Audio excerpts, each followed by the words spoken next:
Should Anthony Joshua hire a new trainer?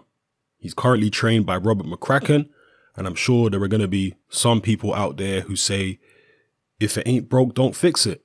He has achieved an enormous amount so far in his professional career in a very short space of time. He's become unified heavyweight champion. He's beaten people like Vladimir Klitschko, Alexander Povetkin, Joseph Parker, etc., etc. Why change anything? It's all going very, very well. Robert McCracken has been Anthony Joshua's trainer in all reality since the amateurs. Look at what a great job he's done. Some people are going to feel that way, but there are going to be other people who feel that as good a job as McCracken has done, he may have reached his limit with this particular fighter in terms of how far he can take him, how much he can teach him. It may be time for a different trainer with a different perspective and different techniques to step in and take Anthony Joshua on to another level. Now, that doesn't mean that all of the things McCracken taught Anthony Joshua will be forgotten. No, a good fighter retains information. He knows what he's been taught in the past by other trainers. He knows what's worked for him in particular fights. It's about building upon what he's already been taught. Now, there might be an element, when you join a new trainer, there might be an element of unlearning certain things. But for the most part, you'll be building upon what you've already learned, particularly if you're somebody who's already had a certain amount of success.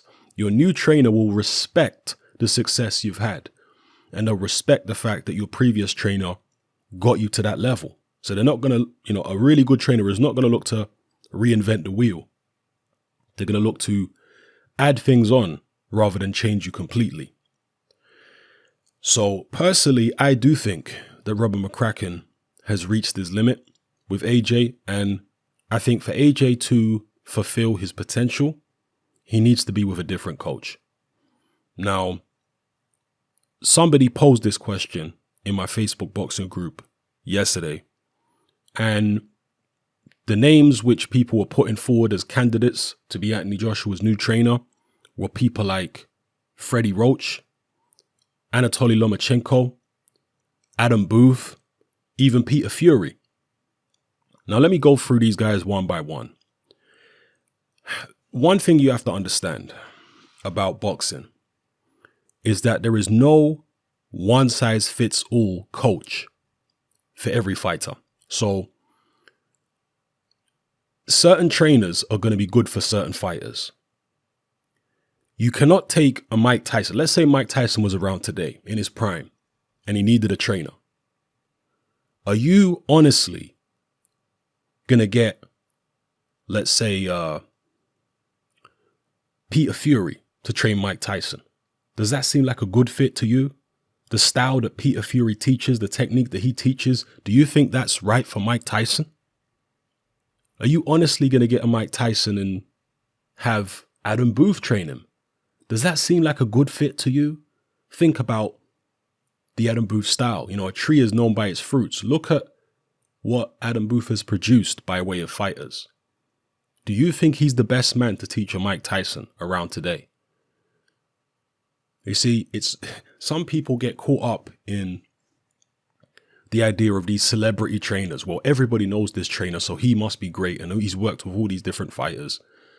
Look at the fighters he's worked with. Look at the style that they have, the ones who they've been successful with, and also look at their weaknesses.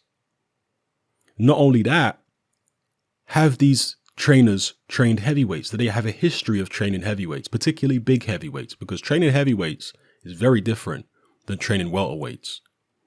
There are some trainers who don't understand this, and they'll get hold of a heavyweight and they'll try and get the heavyweight to do things which they get welterweights to do. Newsflash, that doesn't work. You cannot get a 6'6" man, 250 pounds, to box the way 147-pound welterweight boxes, to do the things that he does in training and in the fight. He can't do it. Right? So you have to have a trainer who's experienced dealing with big heavyweights, who understands the dynamics of heavyweight boxing. You have to have a trainer who teaches a technique which the fighter can implement effectively. Now, when I look at Anthony Joshua, I look at, the fact he's 6'6", 245, 250. And I look at the Adam Booth style. That style, to me, is not a good fit at all. Adam Booth's style relies very heavily on feints, a lot of movement, explosive.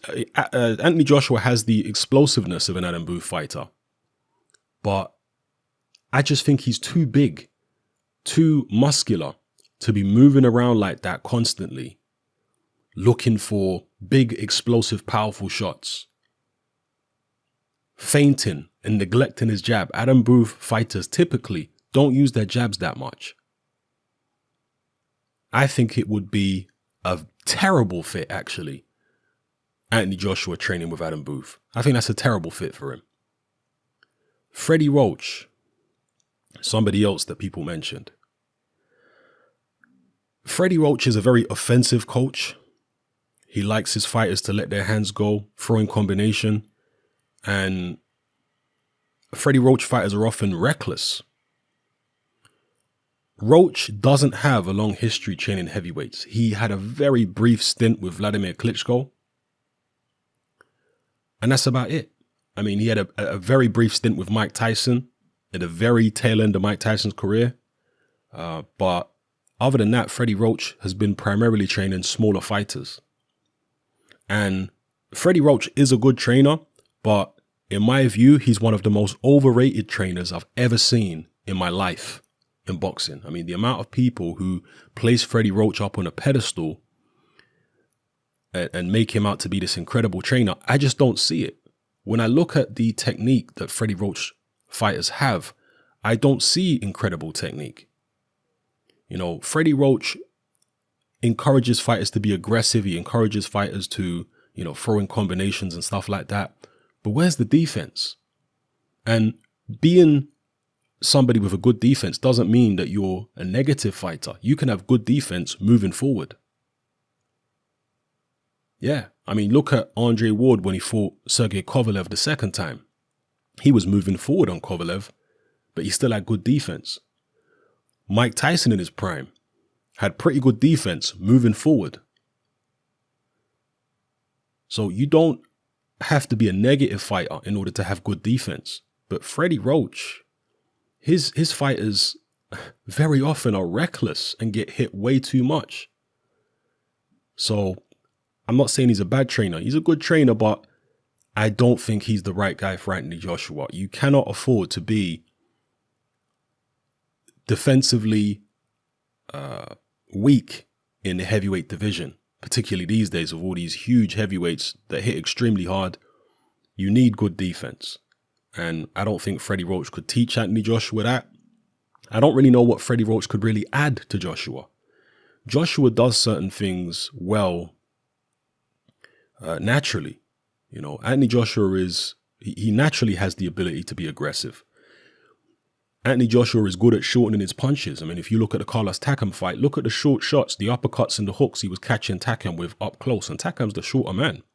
So Anthony Joshua does those things naturally good anyway. Roach might be able to show him a few more tricks in terms of throwing combinations, but I think that would be a very small advantage weighed up against the disadvantage of potentially being more reckless and having more defensive frailties under Freddie Roach. So I think Freddie Roach is also a terrible fit. Anatoly Lomachenko, I mean, do you think Anthony Joshua can fight like a Alexander Usyk or a Vasyl Lomachenko? I don't. I don't think Anthony Joshua has that kind of dexterity in him to be able to make those kind of moves and do that kind of stuff. No way. So I also think Anatoly Lomachenko, who's a fantastic trainer, is also a terrible fit. Certain boxing styles are predicated on the fighter having particular physical ability and sometimes particular mental ability. I mean, you look at somebody like Virgil Hunter, for example. Virgil Hunter is not the perfect trainer for everybody. He's not. But for somebody like Amir Khan, that's the best trainer for him. Because you can see the change in Amir Khan under Virgil Hunter. You can see the difference in his stance. You can see the difference in his punch selection. You can see the difference in his movement around the ring. It's a very big difference that you see with Amir Khan under Virgil Hunter. Virgil Hunter has literally molded Khan, you know, and then you saw Khan change again under Joe Goossen and move away from that Virgil Hunter style to his detriment, in my view.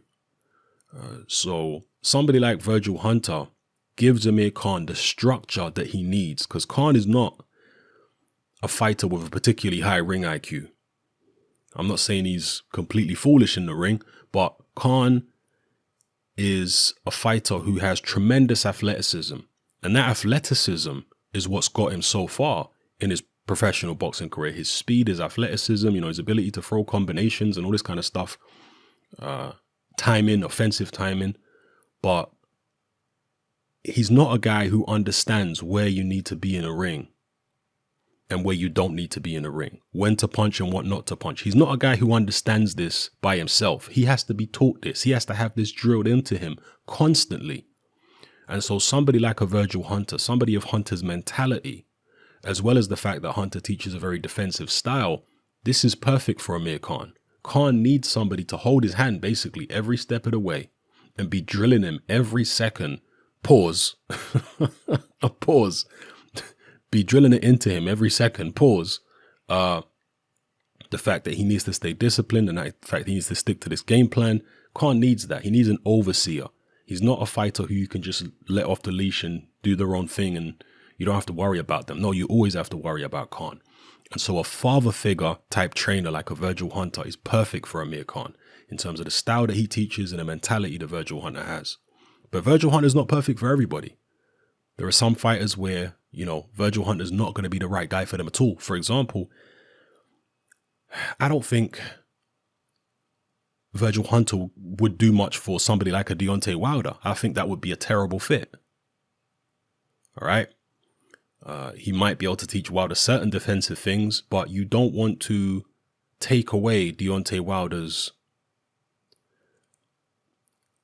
aggressive instincts. You don't want to do that because that's what makes Wilder who he is. You're never going to turn Wilder into a technical wizard. He doesn't have the ability to be.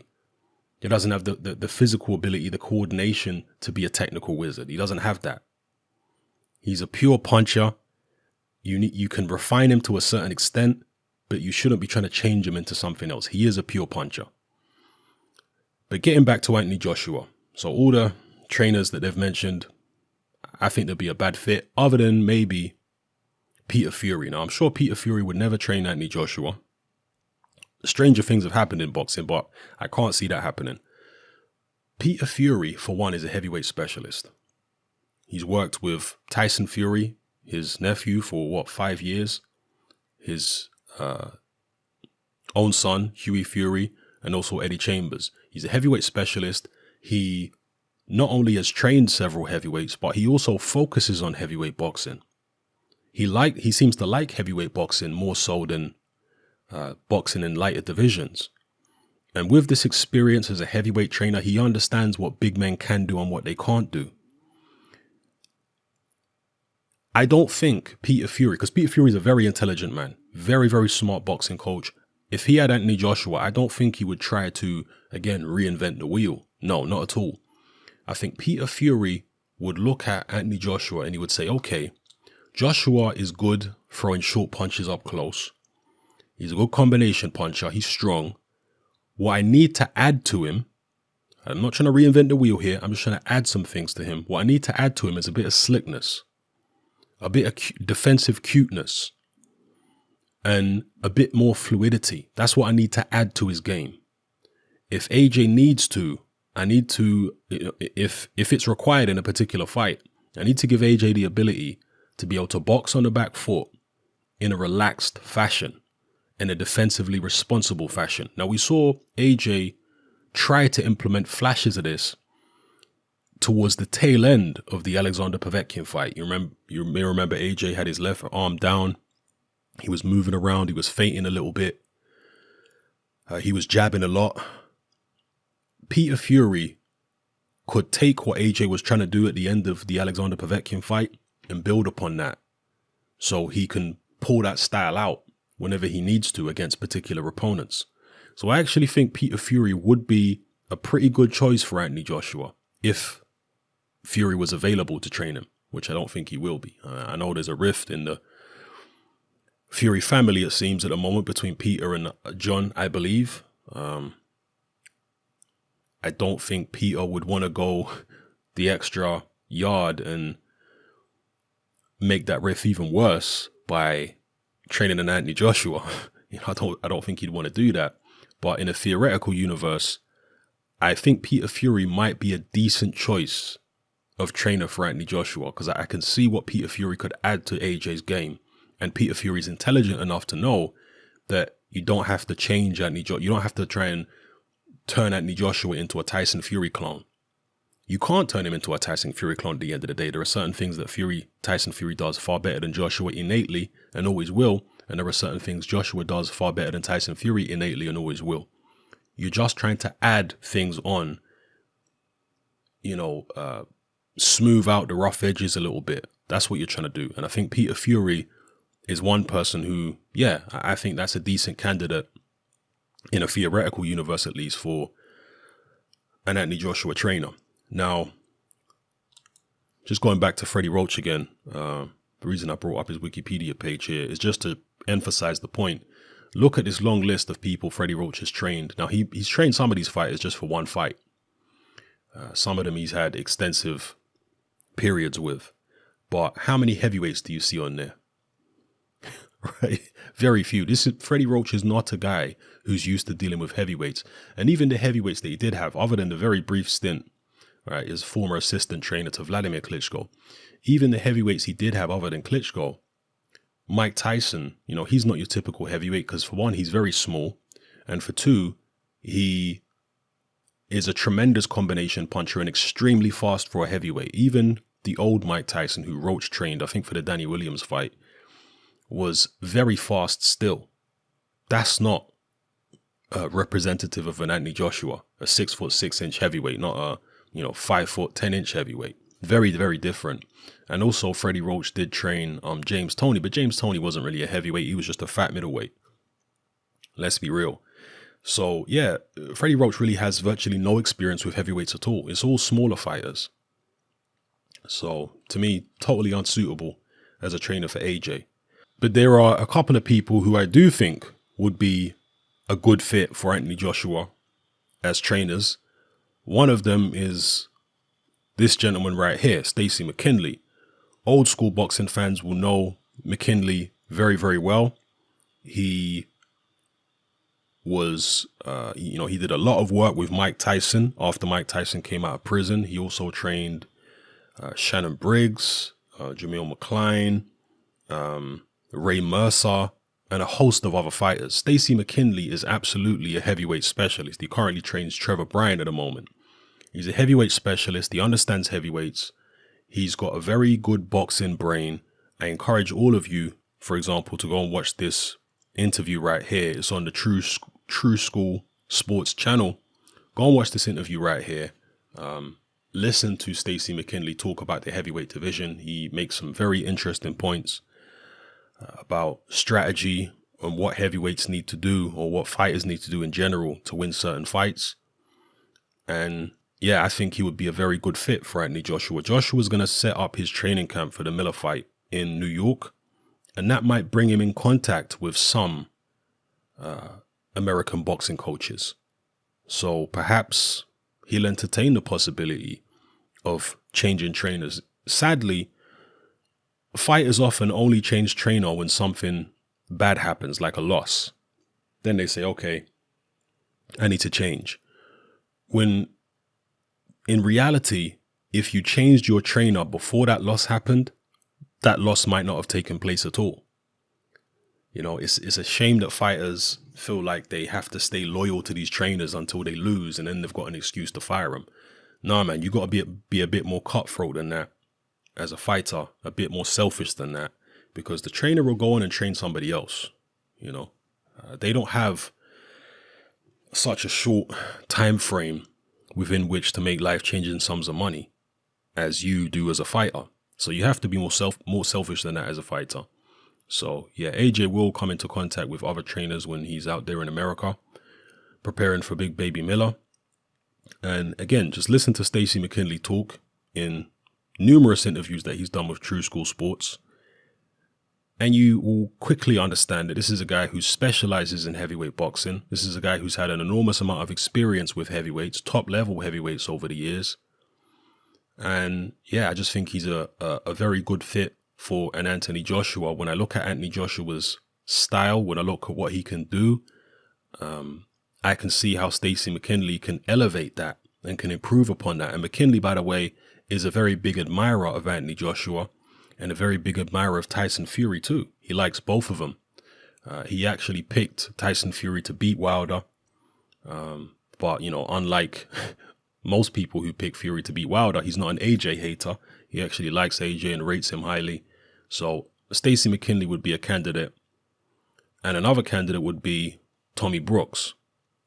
Tommy Brooks famously trained Evander Holyfield for several years, also was involved with Mike Tyson, Michael Grant, Larry Donald, a host of other fighters from Mike McCallum, Freddie Pendleton, Meldrick Taylor, Rocky Lockridge, R.I.P., even the Klitschko's. Tommy Brooks even had a brief stint with David Price, some of you may remember.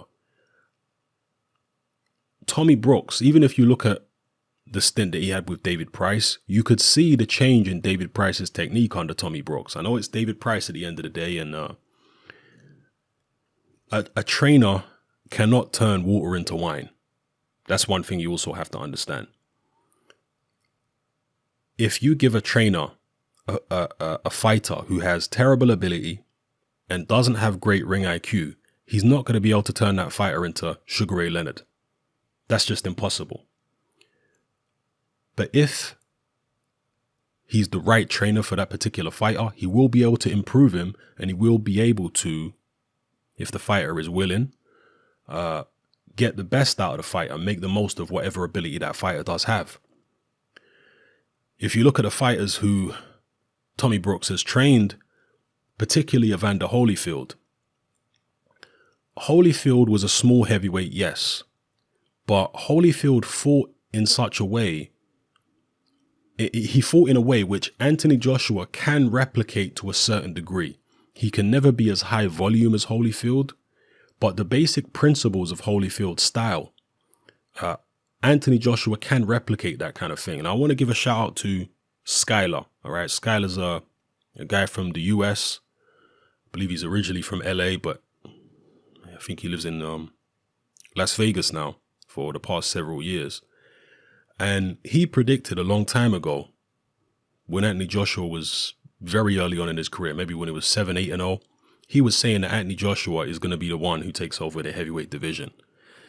He was saying that Anthony Joshua beats Wilder right now, long before Anthony Joshua became a heavyweight champion. And he described Anthony Joshua as a bigger version of Holyfield. And Skylar knows his boxing, trust me. I've had numerous conversations with Skylar over the years. He knows his boxing. And when he was describing Anthony Joshua to his, friends who were also American, they'd never seen Anthony Joshua at the time. And he was describing him as kind of like a bigger version of Holyfield, right? Similar to Holyfield in his approach and his technique and stuff like that. I can see the similarities, okay? Again, Holyfield, a much smaller heavyweight, but Holyfield was a guy who could box and he could also fight. He's a guy who could fight on the inside and on the outside. He could counterpunch. He was technically very good. And defensively, Evander Holyfield was somewhat underrated because this is a guy who could stay in the pocket with you and minimize the amount he gets hit clean. The best example of that would be the 2 fights against Mike Tyson.